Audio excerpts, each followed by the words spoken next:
ऐसी छाया जयाची डोळे कान त्याची ठाई मन पायी राहो हे तुका म्हणे समध्यान ते हे चरण सुकुमार डोळे कान त्याचे ठाई मन पायी राहो हे विठाला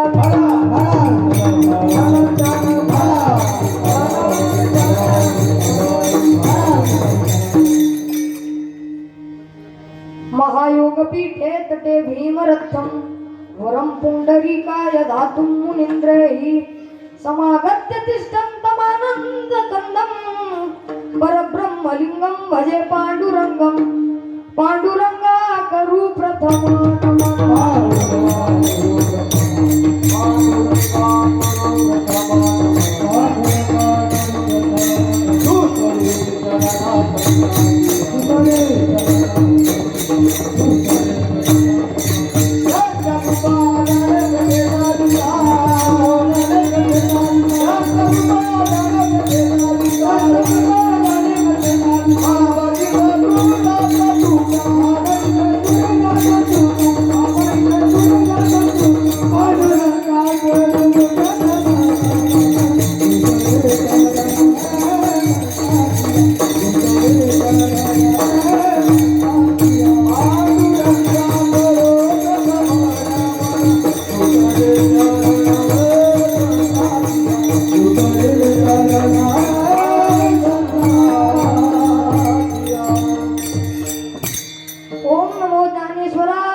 काय माझी वाणी मानेल संताजी रंग उचिताशी आपोलिया मस्तक हे पायावरी मस्तक हे पायावरी या वारकरी संतांच्या या वारकरी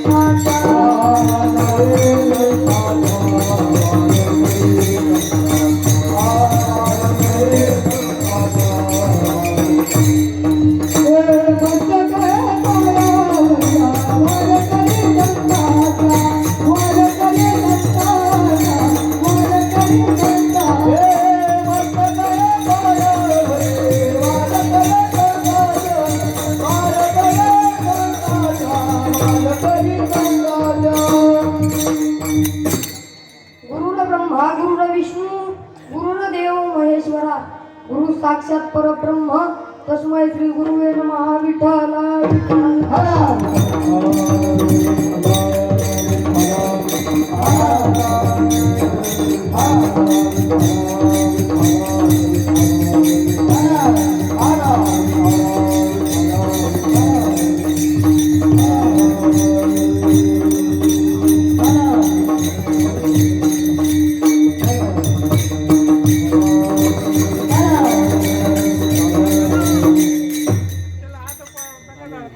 प्रस्तुत प्राप्त प्रसंगी प्राप्त रूपी सेवा करता निवडलेला अभंग जगद्गुरु जगद्वंदनीय श्रीमंत संत श्रेष्ठजी तुकोबारायांचा मानवी देहाला आलेल्या प्रत्येक जीवाला भगवान परमात्म्याची किती गरज आहे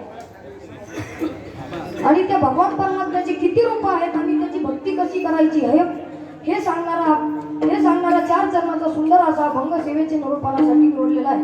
विठ्ठला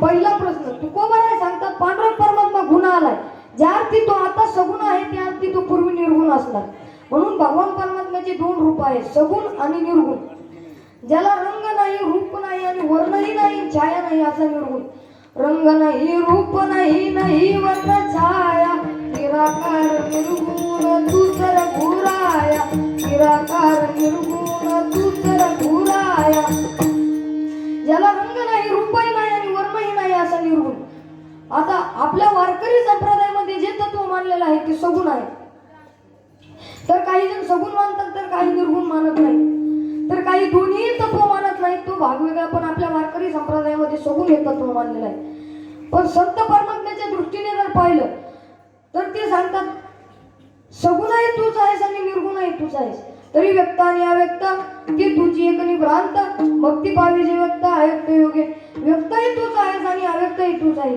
तुझं सगुण म्हणू की निरगुण रे निराकार निर्गुण गोविंदू रे निराकार निर्गुण गोविंदू रे तसं पाहिलं तर सगुणही नाही आणि निर्गुणही नाही अनुमान आहे ना अनुमान त्याचा अनुमान सुद्धा लागत नाही आता पहा मी तुमच्या समोर उभा राहिलो आणि नुसतं हळूहळू बोललो मी काय बोललो तुम्हाला काही कळणार आहे का म्हणजे आपल्यामध्ये बोलण्याचं साधन वाचा आहे जर आपल्याला वाचा नसेल तर आपण संवादच करू शकत नाही. म्हणून सांगतात शब्देविना संवादू दुजेविना अनुवादू तव कैसे निगमे पराई परते बोलणे गुंतले वैखरी कैसेनी सांगे कानडा विठ्ठलू कर्नाटकू. वैखरी त्याच्याबद्दल बोलताच येत नाही आणि जे बोललं जातं त्याच्याबद्दल पूर्ण नाही.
वैखरी त्याच्याबद्दल बोलताच येत नाही आणि जे मला बोललं जातं त्याच्याबद्दल पूर्ण नाही. आता मला पूर्ण कळतं अशा भावनेनं जर बोललं तर ते न कळण्याचं लक्षण असतं. आता पहा 3 स्त्रिया बसल्या होत्या. आता 3 स्त्रिया बसल्या म्हणल्यावर त्यांच्या गप्पा काय चालतील? ज्ञान म्हणजे काय, वैराग्य म्हणजे काय, अध्यात्म म्हणजे काय, ह्या गप्पा चालतील का? तर नाही. काय गप्पा चालतील? तर आज भाजी काय बनवली, आज जेवायला काय बनवलं, ती ऑफिसवरून आले का नाही, मुलं शाळेतून आले का नाही, अशा 3 बाया बसल्या होत्या. पहिली बाई म्हणली मी आज खायला खिचडी भात बनवलाय, शिजला असेल का? दुसरी म्हणाली अगं तू गप्पा मारायला आमच्याकडे इकडून अर्धा किलोमीटर इकडे गप्पा मारायला आली आणि तुला तिकडे काय करणार आहे? गॅसवर भात शिजला का करपून गेला, तुला काय करणार आहे? तिसरी म्हणले तुम्हा दोघीला काही कळत नाही, माझ्यासारखी हुशार तरी पाहिजे. म्हणजे जोपर्यंत भाताचा गुडगुड आवाज येतोय तोपर्यंत म्हणायचं भात कच्चा आहे आणि जेव्हा आवाज बंद होईल तेव्हा म्हणायचं भात शिजला. आता ती गप्पा मारायला इकडे आली, आता तिला काय करणार आहे? तिकडे भात गुडगुड वाजतोय का करपून गेला? म्हणजे तुकाराम महाराज सांगतात तुका म्हणे वाचा राहिली फुटती. तर इथे 17 वाचा आहे. नारद भक्ती सूत्रात सांगितलं आवर्जनीय प्रेम सुख.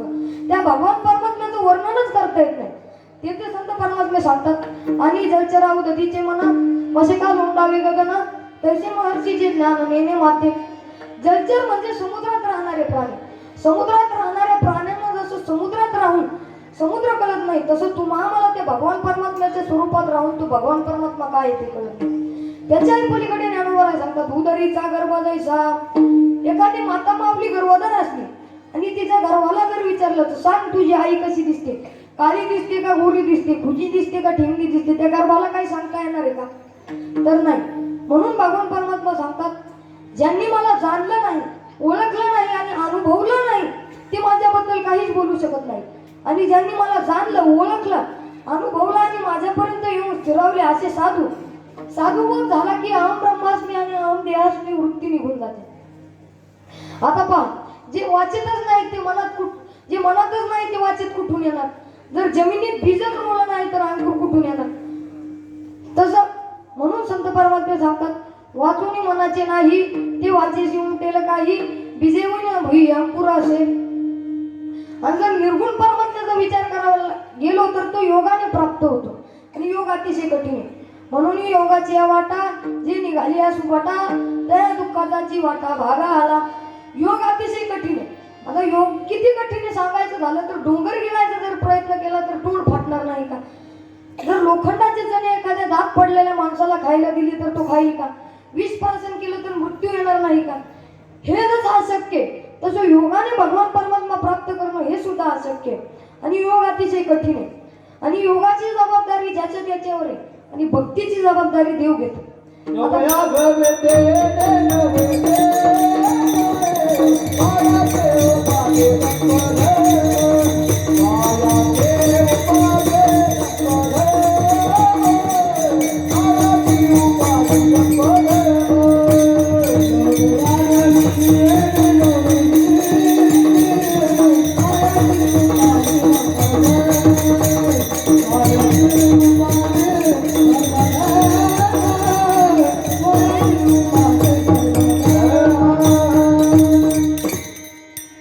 योगाने भगवान परमात्मा प्राप्त करणं अशक्य आहे. आता पिल्ल मांजरीलाही होतात आणि माकडीनेलाही होतात. ज्यावेळी माकडीनेला पिल्ल होतात तेव्हा माकडीने सांगते, हे बघा, जर तुम्हाला जगायचं असेल तर माझ्या पोटाला घट्ट धरून बसा, नाही तर तसेच मारा. पहा मग माकडीने पिल्ल किती पोटाला घट्ट धरून बसलेले असते. माकड ह्या झाडावरून त्या झाडावर, त्या झाडावरून त्या झाडावर, तरी ते पिल्ल इतके पॅक बसलेले असतात. आणि जर मांजरीचा विचार करायला गेलो तर मांजरीच्या पिल्लाचे पहिले 15 दिवस डोळे उघडत नाही. पण त्याच्यात कोकोवाची भीती कधी येईल आणि कधी मारून टाकेल. त्याच्यात ती मांजर त्या पिल्लांना आपल्या दातात धरते आणि इकडे तिकडे घेऊन जाते. त्या मांजरीचं सुद्धा एक वैशिष्ट्य आहे महाराज. ती मांजर ज्यावेळी पिल्लाला दातात धरते त्यावेळी त्या पिल्लाला दात सुद्धा लागून देत नाही. आणि ज्यावेळी उंदराला धरते तेव्हा काय होतं ते तुम्हाला सर्वांना माहिती आहे. अशा प्रकारे भक्तीची काळजी देव घेतो आणि योगाची जबाबदारी ज्याच्या त्याच्यावर आहे. योग अतिशय कठीण आहे. लोकांना देव नकोय असं नाही, पण देव अवघडे म्हणून नकोय.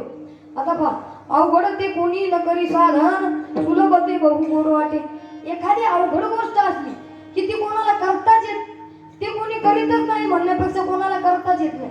आता पहा, उदाहरण पटवून देतो तुम्हाला. ज्यावेळी समर्थ रामदास स्वामींना एका वैद्यराजाने सांगितलं की तुम्हाला एक भयानक रोग झालेला आहे, तो रोग जर बरा करायचा असेल तर तुम्हाला वाघिणीच्या दुधाची आवश्यकता आहे, वाघिणीच्या दुधाची आवश्यकता आहे. मग स्वामींनी सर्व शिष्यांना बोलून घेतलं आणि म्हणाले, मला असा असा रोग झालाय, मला जर बरं व्हायचं असेल तर वाघिणीच्या दुधाची आवश्यकता आहे. मग सर्व शिष्य काही ना काही कारण सांगून निघून गेले. कोणी म्हणायचं आज माझं डोकं दुखतंय, कोणी म्हणायचं पाय दुखतोय, कोणी म्हणायचं झोप आली, असे असे कारण सांगून सारे निघून गेले. मग एकच शिष्य असा होता की तो वाघिणीचं दूध आणायला गेला. त्याचं नाव होतं छत्रपती शिवाजी महाराज. एकतर वाघिणीचं दूध आणायला सामर्थ्य लागतं आणि दुसरी गोष्ट म्हणजे श्रीमंत लागतं. आता तुम्ही म्हणा सामर्थ्य ठीक आहे, पण श्रीमंती कशाला? तर वाघिणीचं दूध जर सोन्याच्या भांड्यात आणलं तरच रोग नीट होतो, अन्यथा होत नाही. आता काही जणांना खोटं वाटत असेल, जर परीक्षा घ्यायची असली तर घेऊ शकता, पण परीक्षा घ्यायला गेलेला राहिला साईडला, रोग राहिला साईडला, पण परीक्षा घ्यायला गेलेला तोच माघारी येतो का नाही अशी गॅरंटी नाही. आता पहा, अशा प्रकारे कारण दूध आणायला का नाही गेले तर कारण की दूध आणणं अवघड होतं, त्यामुळे नाही गेले. म्हणून संत परमात्मे सांगतात, आता विधानसभेची निवडणूक आली की मधले कार्यकर्ते काय सांगतात, फक्त दिल्लीतच बसू नका, गल्लीत या, खोटे का प्रचार सभा भरवा, लोकांना खोटे का होईना आश्वासन द्या. मग ते नेते येणार, सभा भरवणार, सांगणार आम्ही तुम्हाला रोड देऊ, पाणी देऊ, वीज देऊ, कर्ज माफ करू वगैरे वगैरे सांगतात. मग लोक त्यांना मत करतात. तसं संत परमात्मे सांगतात, देवा आम्ही तुझ्या प्रचार सभा अख्ख्या जगभर भरवल्या, पण लोकांचं मतही कळलं, पण लोकांना निर्गुण परमात्मा नको, लोकांना सगुण परमात्मा पाहिजे. मग देवाने सुद्धा लोकांना आश्वासन दिले, तेशा महासमुद्रता मृत्यू संसार सागरा भवामी नचर पार्थ या वेशित चेतसा. देवाने काही आमदारासारखी नाही दिले की मी तुम्हाला रोड देईन. देवाने सांगितलं की मी तुम्हाला या भवसागरातून तरुण नेईन. हे देवाने आश्वासने दिले. तो उतरील पार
आश्वासनं दिली. आता तुम्ही म्हणाल एवढा मोठा देवानी या संतांचं कसं काय ऐकतो?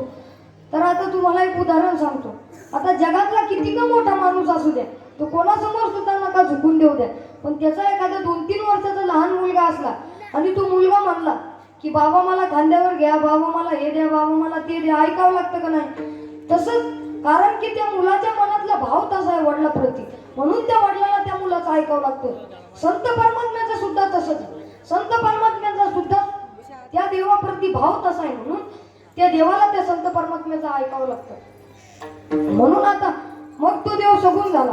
पण तुम्ही म्हणाला आता सगुण झाला म्हणजे नेमकं काय झाला? आणि हेला रूपामध्ये करुणी फळे हरिदासे, करुणी फळे हरिदासे, करुणी फळे हरिदासे,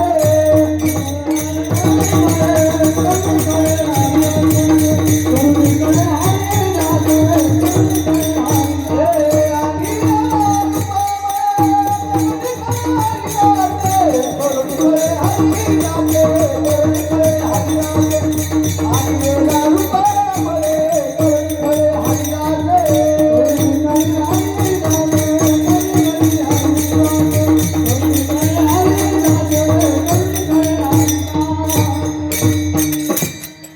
सगुण झाला म्हणजे काय झाला? आला नावा रूपा तुका म्हणे झाला सोपा. जो भगवान परमात्मा योगाने प्राप्त होत नव्हता तो भक्तीने प्राप्त होऊ लागला. एवढंच नाही तर एक तुळशीचं पान घ्या आणि त्या देवाला समर्पित करा तरी तो देव आपला होतो. त्याच तुळशीच्या पानावर रुक्मिणी मातेने देव आपलासा करून घेतला होता. ज्यावेळी सत्यभामेने देव नारदांना दान केला त्यावेळी नारदांना देव घेऊन काय करायचं होतं? तर देव घेऊन तुळशीचं महत्व पटवून द्यायचं होतं आणि सत्यभामेचा अहंकार मोडायचा होता. अशा प्रकारे ज्यावेळी देवाला दान केलं त्यावेळी देवाच्या 16,107 बायका सत्यभामेला बोलू लागल्या की काय ग, तुझा जे एकटीचा अधिकार आहे देवावर, आमचा अधिकार नाही का देवावर? तू कोणाला विचारून देवाला दान केलं? जा देवाला घेऊन ये. मग सत्यभामा माता नारदांजवळ गेल्या आणि नारदांना देवाला परत मागितलं. तर नारद हुशार होते. नारद म्हणाले मी देव देतो पण देवाच्या मोबदल्यात मला देवाच्या वजना इतकं सोनं पाहिजे. आता नारदांना माहित होतं देव सोन्यात मोजता येणार नाही, म्हणून दुसऱ्या दिवशी मग ठरलं की देवाला आता सोन्यात मोजायचं मग देव माघारी घ्यायचा. मग दुसऱ्या दिवशी 2 पारडे बनवण्यात आले. एका पारड्यात देवाला ठेवण्यात आलं आणि एका पारड्यात सोनं टाकायला सुरू केलं. 1 रथ टाकला, 2 रथ टाकले, शेवटी सारे रथ संपले. नंतर तिथं उभा असलेल्या सर्व लोकांच्या हातातलं पायातलं सर्व सोनं त्या पारड्यात टाकले तरी त्या देवाचं पारडं हललं नाही. शेवटी मग तिथं देवाच्या 16,107 बायकांच्या हातातलं, कानातलं, नाकातलं सर्व सोनं त्या पारड्यात टाकलं तरी पारडं हललं नाही. मग सर्वजण भयभीत झाले आणि मग रुक्मिणी मातेकडे गेले. रुक्मिणी मातेला घडलेला प्रकार सांगितला. मग रुक्मिणी मातेने एक पूजेचं ताट तयार केलं आणि त्या ताटात तुळशीचे पानं ठेवले आणि घटनास्थळी दाखल झाल्या. मग तिथं सोनं साईडला काढलं आणि शुद्ध भावाने देवाची प्रार्थना केली आणि त्याच्यात तुळशीचं पान टाकलं की तुळशीच्या सोबत देवाचं वजन झालं. म्हणजे जो परमात्मा योगाने प्राप्त होत नव्हता तो भक्तीने प्राप्त होऊ लागला. आता नारदांनी तुळशीचं महत्व कसं वाढवलं? तर एखाद्या गोष्टीचं महत्व कमी करून नाही वाढवलं तर तुळस किती महत्वाची आहे हे पटवून महत्व सांगितलं. आता पहा, तुम्हाला एक उदाहरण सांगतो. स्वामी विवेकानंदांचं चरित्र आहे. एकदा काय झालं, स्वामी विवेकानंदांनी त्यांच्या शिष्याची परीक्षा घ्यायची ठरवली. मग त्यांनी काय केलं, प्रत्येक शिष्याला सारख्या मापाच्या काठ्या दिल्या. मग सांगितलं की ह्या काठ्या मला मोठ्या करून दाखवा. त्याच्यातला एक शिष्य बिरबलाच्या तोडीचा होता. त्याने काय केलं, त्याच काठीचे 2 तुकडे केले, एक मोठा आणि एक छोटा, आणि स्वामीजींना नेऊन दाखवलं की हा पहा, हा मोठा आणि हा छोटा. मग त्या शिष्यावर स्वामीजी खुश झाले आणि त्याला आशीर्वाद दिले. मग त्या शिष्याने त्या काठी मोठी करण्यासाठी दुसरी काठी आणली का? तर नाही, त्याच काठीचे 2 तुकडे केले, एक छोटा आणि मोठा. आता तुमच्या आमच्या भाषेत थोडं समजून सांगतो. आता पहा की जुन्या काळात काय व्हायचं की जे माणसं श्रीमंत आहेत, खेडेगावात जे माणसं श्रीमंत आहेत त्यांच्याच घरी टीव्ही राहायची. मग गावात एकच टीव्ही राहायची आणि खेडेगावातल्या म्हाताऱ्या माणसाला निवडणुकीचा लय नाद असतो. कोण निवडून येतंय, कोणाला किती मत पडतात, कोण हे होतंय. असं एका गावाची निवडणुकीची निकाल लागणार होता. मग ते गावात म्हातारा राहत होतं. मग त्या गावाच्या पाटलाकडे फक्त टीव्ही होती.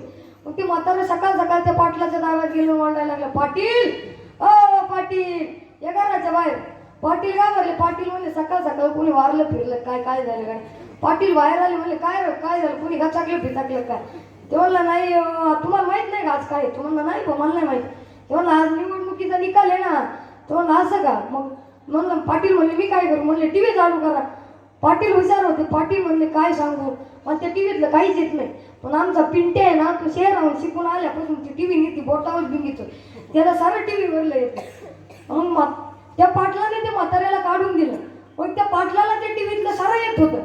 पण त्याला काय सांगायचं होतं की माझा पोरगा शहराहून शिकून आलाय, तो किती हुशार आहे याला पटवून द्यायचं होतं. म्हणून त्याने ते तुळशीचं पत्राचं महत्व असं पटवून दिलं. म्हणून ती तुळशी महत्वाचं आहे. मग आता तुळशीने देव प्राप्त होतो म्हणून आता झाडं उपटायचे देवाच्या अंगावर फेकायचे असं आहे का? तर नाही. मनात जर भाव नसला तर मग ते प्राप्त होऊ शकत नाही.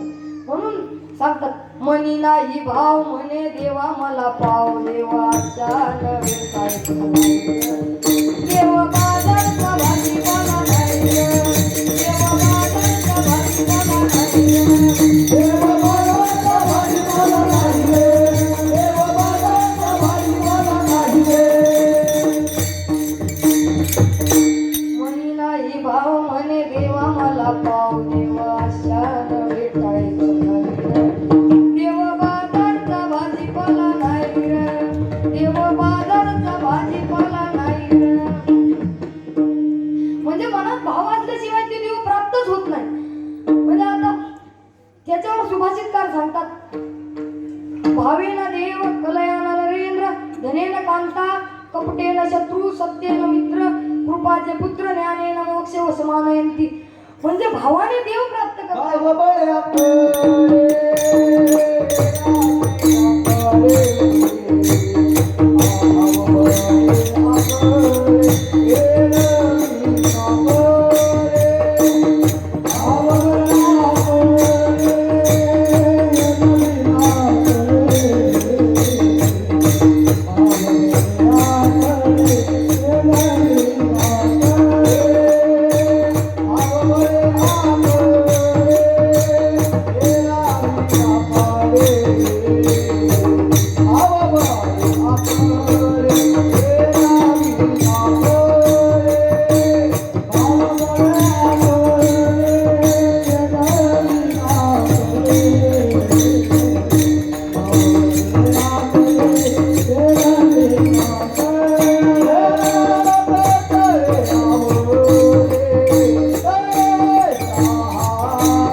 कपटाने शत्रू जिंकता येतो, सत्तेने मित्र आपल्याला करून घेता येतो आणि कृपादृष्टीने पुत्र आपल्याला करून घेता येतो. म्हणजेच भावाशिवाय देव नाही.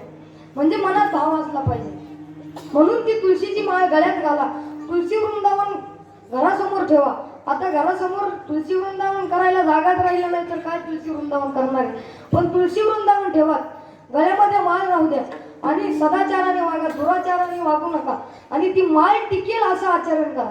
नाहीतर काही लोक काय करतात, एखाद्या तीर्थ ठिकाणी आपल्या मित्रासोबत नातेवाईकासोबत जातात आणि तिथं त्यांच्या नादाने माळ घालतात. 2-3 महिने टिकावतात आणि निवडणुकीचा पिरियड आला, फुकट खायला प्यायला मिळालं की माळ फुटीला काढून ठेवतात. आपण जशी माळ काढून ठेवतो तसंच देव सुद्धा आपल्याला समाजातून मग वेगळा करतो. की असं झालंय का, एखादा दारू पिणारा माणूस एकदम करोडपती मोठा माणूस झालाय किंवा एखादा व्यसन करणारा माणूस खूप मोठा झालाय, असं म्हणून देव आपल्याला समाजातून वेगळा काढतो. कोणी म्हणतं का दारू पिणारा लय श्रेष्ठ असतो? काय, जे दारू पित नाहीत त्यांनाच मानतो, पण जे दारू पिणारे असतात त्यांना कोणी मानतच नाही, म्हणजे झाले समाजातून वेगळे. म्हणजे देव त्यांना समाजातून वेगळा काढून टाकतो. म्हणून व्यसन करू नका. व्यसन ही मानवी जीवनाला लागलेला एक मोठा कलंक आहे, म्हणून कोणी व्यसन करू नका. आणि ती तुळशीची माळ गळ्यात घाला, सदाचाराने वागा, दुराचाराने वागा इतकं म्हणून. आणि त्या देवाचं नामस्मरण करा. तो भगवान परमात्मा आता सोपा झालेला आहे. आता पहा, आपल्या गावात जर पंतप्रधान येणार असतील आणि जर कोणाला माहीतच नाही तर ह्या तारखे आपल्या ह्या गावात पंतप्रधान येणार आहे, तर कोणी त्यांच्या भेटीसाठी थांबल का? कोणालाच माहित नाही आपल्या गावात येणार आहेत म्हणलं कोणी थांबणारच नाही. सर्वजण आपापल्या गावाला कामाला निघून जातील, कोणी थांबणार नाही.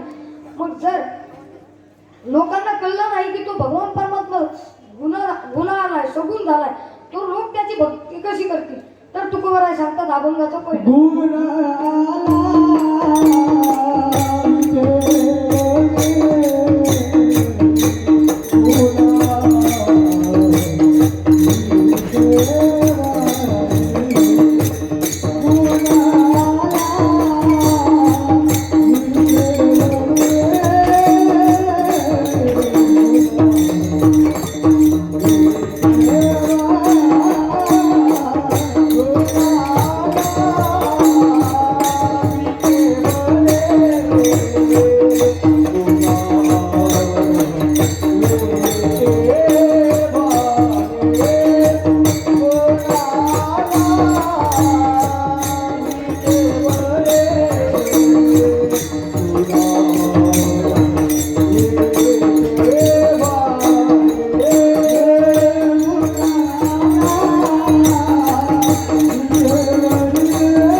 नातेवाईक आहेत का?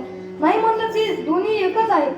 तर नंतर दुसरा येऊन विचारायला लागला का हो पण ते राम आणि ते कृष्ण कोण आहेत, ते वेगळे वेगळे आहेत का? तर नाही ते एक एकाचे हृदय गोरे साखरे ढाले गोरे साखरे ढाले गोरे साखरे ढाले एकाचे हृदय गोरे साखरे ढाले गोरे साखरे ढाले गोरे साखरे ढाले. त्याच्याबद्दल अनेकांच्या अनेक शंका आहेत. कोणी असं म्हणतं तर कोणी असं म्हणतं, म्हणून त्याच्यात खूप जण वेगळे वेगळे भेद करतात. एवढंच नाही तर एकदा गणपतीच्या परेडमध्ये मी असाच कीर्तनाला गेलो. कीर्तन संपलं नाही, एक जणाची इथं जेवायला गेलो तर तिकडे दोन गणपती बसवलेलो, एक इकडे पाहून आणि एक इकडे बसून. दोन्हीची जुगलबंदी लागली होती. इकडून लाईट चमकली, तिकडून चमकायची. मला काय भानगड आहे म्हणलं, कसं काय दोन गणपती का बसवले?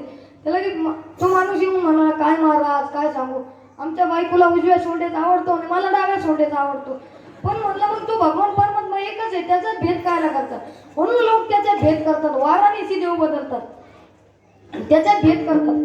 पण मग तर काही जण असं म्हणतात की मग तो भगवान परमात्मा एकच आहे, त्याला इतके नावं कसं काय? मग मी त्याला विचारलं, का हो तुम्ही सिनेमा पाहतात? तो म्हणला हा पाहतो ना. तो म्हणला मग एकच हिरो असतो, पण तो वेगवेगळे कधी हिरो असतो तर कधी विलन असतो, वेगवेगळे हे धारण केले जातं. देवाचं सुद्धा तसंच आहे, वेगवेगळ्या काळानुसार वेगवेगळ्या वेळेनुसार देवाने वेगवेगळे अवतार धारण केलेले आहेत. म्हणून त्याच्याबद्दल शंका धरू नका. पण काही जण असं म्हणतात की देवच नाही. मग एक जण असाच माझ्यापाशी आला, तो म्हणला का हो तुम्ही देवाला मानतात? मी म्हणलं मानतो. तो म्हणला मी नाही मानत. मी म्हणलं का नाही मानत बा? तो म्हणला पहिली गोष्ट म्हणजे देव दिसत नाही, दुसरी गोष्ट ते माझ्या बुद्धीला किंवा मनाला पटत नाही. मग त्याला मी सांगितलं की बाबा असंच एका गावामध्ये जुन्या काळात असे थिएटर नव्हते, पिक्चर सिनेमा पाहायला. मग फिरते सिनेमा यायचे, असे फिरते यात्रेत वगैरे वगैरे फिरते सिनेमा यायचे. असाच एका गावात एक फिरता सिनेमा आलता. त्या सिनेमाचं नाव होतं लंकादहन. लंकादहन होतं. आणि त्याच गावामध्ये एक 85 वयाचं एक जोडपं राहत होतं. तर ती म्हातारी त्या म्हाताऱ्याला म्हणाली, का आयुष्यभर माझ्याकडून नुसतं काम करून घेतलं, कधीतरी सिनेमा दाखवा. नुसतं काम करून घेतलं. तो म्हातारा म्हणला दाखवू आता आपल्या गावात आलाय दाखवू. मग त्यांनी कधी सिनेमा नव्हतं पाहिलं. ते सिनेमा सुरू व्हायच्या अर्धा तास आधीच तिथं जाऊन बसले. आता सिनेमा सुरू झाला. सिनेमाच्या सुरुवातीलाच हनुमानाने लंका जाळली. पडद्यावर त्यांना चाल दिसू लागला.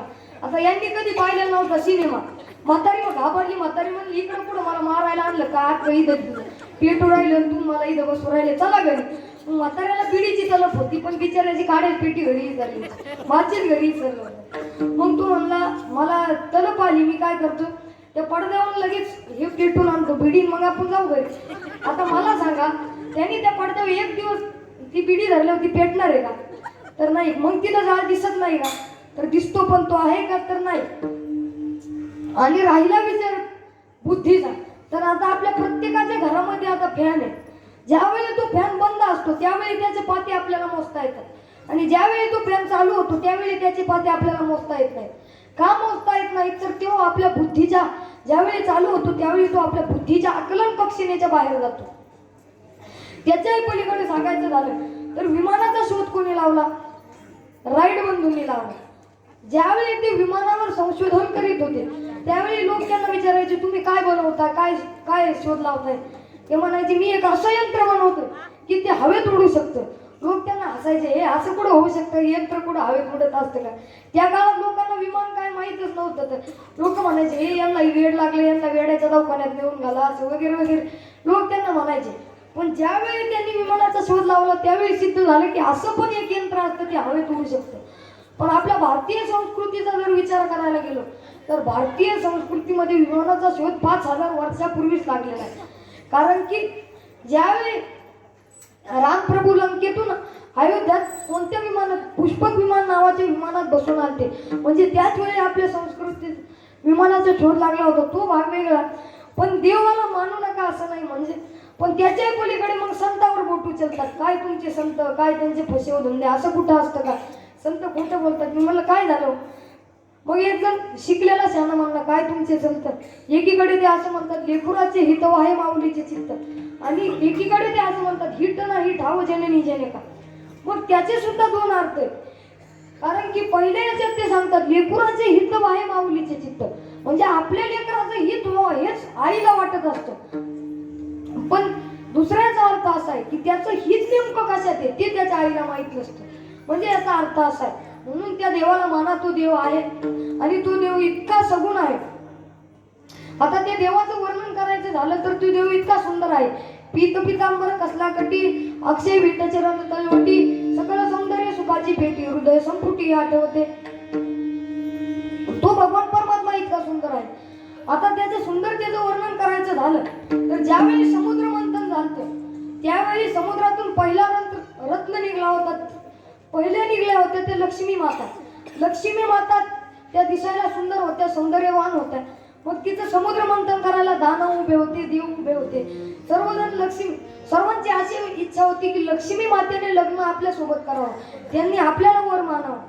मग सर्वजण आपापली ओळख सांगू लागलं, मी याचा राजा आहे, मी हा राजा आहे. पण लक्ष्मी मातेने त्यांच्याकडे लक्ष न देता तिथं 4 जण उभे होते, इंद्रदेव, ब्रह्मदेव, महादेव आणि विष्णू. तर ते पहिल्या सुरुवातीला इंद्रदेवापाशी गेल्या आणि म्हणाले, हा तर स्वर्गीचा राजा आहे, हा स्वर्गीचा राजा आहे, पण हा मनातून काळा आहे. नंतर ब्रह्मदेवापाशी गेला. हे तर ब्रह्मदेव म्हणजे यांनी सृष्टीची रचना केली, हे सृष्टीचं पालन करतात. पण यांना सृष्टीच्या पालन पोषणातून वेळच भेटत नाही, म्हणजे यांच्यासोबत लग्न करणं अयोग्य आहे. नंतर पुढे गेला, महादेव भगवान होते, महादेवांपाशी उभा राहिला. मग विचार केला की हे तर कैलासीचे राजा, हे कैलासीचे राजा वैभवशाली, पण हे अंगाला भस्म लावतात, सदैव भूतपिशाचामध्ये राहतात, यांच्यासोबत सुद्धा विवाह करणं बरोबर नाही. पण ज्यावेळी त्यांनी विष्णू भगवंताला पाहिलं, न विचार करताच त्यांच्या गळ्यात वरमाला टाकून दिली. कारण ते दिसायला तितके सुंदर होते तर त्यांच्या गळ्यात वरमाला टाकून दिली.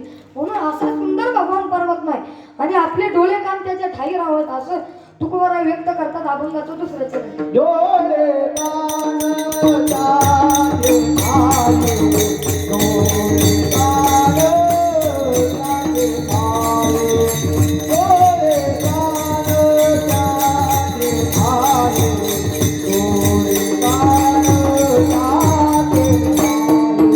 डोळे कान ताजे आले, डोळे कान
की आता आम्ही तो भगवान परमात्मा राहिला पंढरीला, आम्ही इकडे त्याच्याकडेच पाहत राहायचं का, आमचे कामधंदे सोडून तिकडेच पाहत राहायचं का?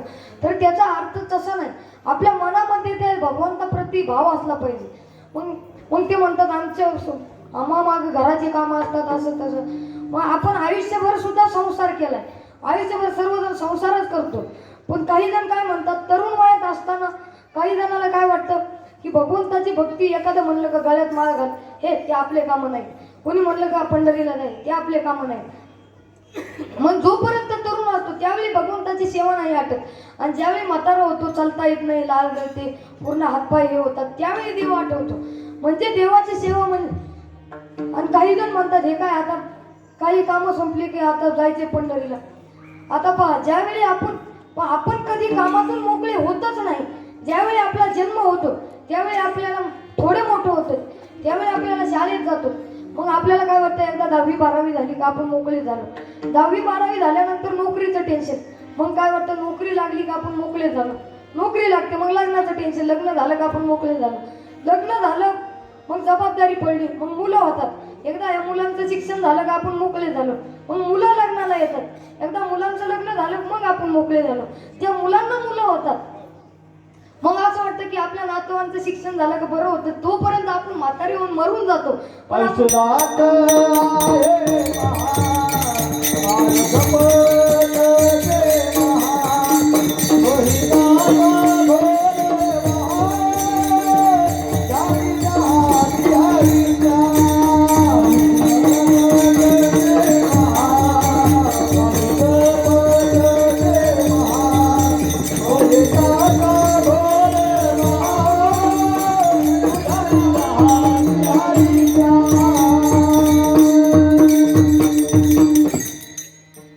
म्हणून आपली शेवटपर्यंत मरून जातो पण आपण मोकळे होत नाही.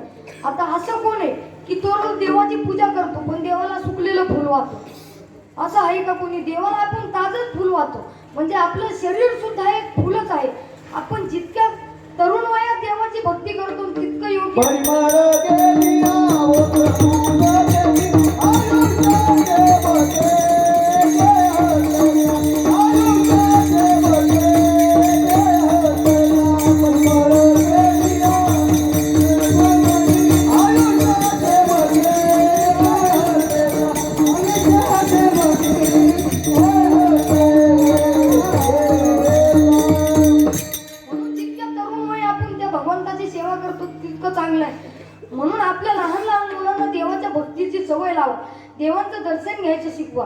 पण आता काय मुलं जास्त वाईट मार्गाला गेलेले आहेत, असा इकडे भांग ठेवतात, इकडे हे करतात वगैरे वगैरे, काही मुलं व्यसन करतात. तर आपल्या मुलांना चांगले संस्कार लावा. वडील चांगले संस्कार लागायला लागले का आई लगेच म्हणते तुम्ही त्यालाच मारत राहता नसते, तुम्ही त्यालाच हे करता. पहिल्यांदा मुलगा पहिल्या वेळेस दारू पिऊन आला की काय वाटतं, वडील ज्यावेळी त्याला मारायला जातात त्यावेळी आई म्हणते पहिल्यांदाच गेलाय, कुठे लेकरू आहे आणि त्याला काय कळते, म्हणजे तो शेवटी लग्न झालं म्हातारा होत आला तरी आई काय म्हणते तू लेकरूच आहे. म्हणजे अशा प्रकारे तू वाईट मार्गाला जातो. पण ज्यावेळी आज खऱ्या अर्थानं राजमाता जिजाऊ यांची जयंती आहे, त्या निमित्ताने ज्यावेळी शिवाजी महाराजांबद्दल त्यांनी जर असंच केलं असतं की जाऊ द्या आता जे करायचे ते करून द्या, मग शिवाजी महाराजांकडे काय कमी होतं? शहाजी राजांकडे सुद्धा जहागीर होती, मग त्यांनी जहागीर मिळवली असती, स्वतःच्या सुखात राहत होते, त्यांना काय गरज होती स्वराज्य निर्माण करायची? एकच राजा इथे जन्मला शिवनेरी किल्ल्यावर, एकच राजा इथे जन्मला शिवनेरी किल्ल्यावर, राजाचं नाव मानके किल्ल्याच्या गगनावर, राजाचं नाव मानके किल्ल्याच्या गगनावर, एकच राजा इथे जन्मला शिवनेरी किल्ल्यावर, एकच राजा इथे जन्मला शिवनेरी किल्ल्यावर, राजाचं नाव मानके किल्ल्याच्या गगनावर, राजाचं नाव मानके किल्ल्याच्या गगनावर, मनामनातून आठवण येते भगवंताच्या पैशावर, मनामनातून आठवण येते भगवंताच्या पैशावर, राजाचं नाव मानके किल्ल्याच्या गगनावर, राजाचं नाव मानके किल्ल्याच्या गगनावर, राजाचं नाव मानके किल्ल्याच्या गगनावर, राजाचं नाव मानके किल्ल्याच्या गगनावर. त्यावेळी जिजाऊ मातांनी शिवाजी महाराजांना महाभारताच्या कथा सांगितल्या, रामायणाच्या कथा सांगितल्या, त्यांना स्वराज्याची स्वप्न दाखवून दिलं आणि शिवाजी महाराजांनी जिजाऊ मातांच्या आशीर्वादाने त्या स्वराज्याचं स्वप्न साकार केलं. म्हणजे आपण जर आपल्या मुलांना जसा संस्कार देतो तसेच ते मुलं वाढत असतात. म्हणून आपल्या मुलाला लहानपणीच माळी घालायच्या शिकवा, ते देवाचं दर्शन घ्यायला शिकवा, घन लावायचं शिकवा. म्हणून आपला संसार जर आपण त्यांना आत्ता चांगली शिकवण दिली तर ते आपल्याला सांभाळणार आहेत म्हातारपणी. नाहीतर आपण आपल्या आई वडिलांसोबत जितका चुकीचा व्यवहार करतो तितकेच आपले मुलं सुद्धा आपल्या सोबत करणार आहेत. कारण आपलं कसं लहान मुलांचं कसं असतं किती एखादी गोष्ट पाहिली तर तिचंच अनुकरण करतात. म्हणून आपण ज्यावेळी आत्ता जर आपण आपल्या आई वडिलांची जर सेवा केली, त्यांना नीट सांभाळलं, तर आपले मुलं आपल्याला सांभाळणार आहेत. अन्यथा आपली पण तीच दशा होणार आहे. आपली मुलं आता इतका बेकार वाईट काळ आलाय की कोणी आपल्या आई वडिलांना सुद्धा विचारित नाही. पूर्ण बेमान झालंय. फक्त बायकोचे सांगत आई रे बेमान दुनिया आई रे बेमान दुनिया आई रे बेमान दुनिया आई रे बेमान दुनिया आई रे बेमान दुनिया आई रे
गाढवाचं काय असतं? गाढवाला असं नुसतं एखादी दोरी घेतली आणि पायातून अशी ओळून घेतली की त्याला वाटतं आपल्याला बांधून टाकल्यानंतर ते दिवसभर तिथंच उभं राहतं. तसेच तुमची आमची गत झालेली. म्हणून या संसारात काहीच सुख नाही, पूर्ण दुःख आहे. संसार दुःख मूळ चोहीकडे इंगळ, विश्रांती नाही कोठे, रात्रंदिवस तळमळ, काम शोधलो बसूनी, पाठी लागले ओढाळ, कौना शरण जाऊ आता, होई मन निर्मळ. म्हणजे हा संसार पूर्ण दुःखामुळे. आता पहा, आज जर आपण एखादी भाजी बनवली आणि तीच भाजी आपल्याला 5 दिवसांनी खायला दिली तर आपण खातो का? तर नाही, कारण की ती भाजी खराब होऊन जाते. आणि जर आज बनवलेली भाजी 5 दिवसाने खराब होते, 2 दिवसाने खराब होते, तर त्याच भाजी भाकरीच्या जीवावर वाढलेलं आपलं शरीर हे टिकून राहणं अशक्य आहे. म्हणून आपला देह नाशवंत आहे, देह जाणार आहे. नाशिवंत देह जाणार, सगळं देह जाणार आहे, देह राहत नाही. आता पहा, तुम्हाला एक दृष्टांत सांगतो. एका जंगलामध्ये एक ब्राह्मण हिंडत होता. तो हिंडता त्याची नजर एका वाघावर जाते. तो त्या वाघाला घाबरून पळायला लागतो. तो पळून थकून तो एका झाडाखाली उभा राहतो. झाडाखाली उभा राहिल्यानंतर त्याला एक सुंदर स्त्री दिसते. त्या स्त्रीला मोहित होऊन तो तिच्याकडे पाहत राहतो. त्या स्त्रीकडे पाहत असता एक साप येतो आणि तो सापाला पाहून पुन्हा पळू लागतो. तो इतका जोरात पळतो की त्याला हे सुद्धा दिसत नाही की पुढं पाण्याने भरलेली गच्च विहीर आहे. आणि तो त्या विहिरीत पडतो पण त्याच्या हातात एक वेल येते. ती वेल येते पण थोड्या वेळाने तिथे एक मदमस्त हत्ती येतो आणि त्या हत्तीला पाहून त्याचे हात थरथर कापू लागतात आणि त्याच्या हातातून ती वेल सुटते आणि तो त्या विहिरीत पडतो आणि मरून जातो. आता इथं जो ब्राह्मण सांगितलाय तो ब्राह्मण दुसरा तिसरा कोणी नव्हे तर आपला जीव आहे. आणि आपला जीव दुःखरूपी वाघाला भिवून भेटतो पण मायारूपी स्त्रीला पाहून उभा राहतो. आणि मायारूपी स्त्रीला उभा राहिल्यानंतर शेड नावाचा साप तिथे येतो आणि त्या सापाला भिवून तो पळू लागतो. पळता पळता तो मृत्यूरूपी विहिरीत पडतो आणि त्याला जीवनरूपी आशाची वेल हातात येते. पण नंतर अहंकार येऊन अहंकार नावाचा हत्ती तिथे येतो आणि हत्तीला घाबरून तो विहिरीत पडतो. जर त्याला गुरु कृपारूपी पोहणं येत असतं तर तो विहिरीतून वर निघून वाचला असता. म्हणून हा संसार दुःखामुळे या संसारात काहीच प्राप्त होणार नाही. म्हणून आपले डोळे कान त्या भगवान, म्हणून या संसाराची माया आपण निवारून गेलं पाहिजे असं तुकाराम महाराज सांगतात. अभंगाचं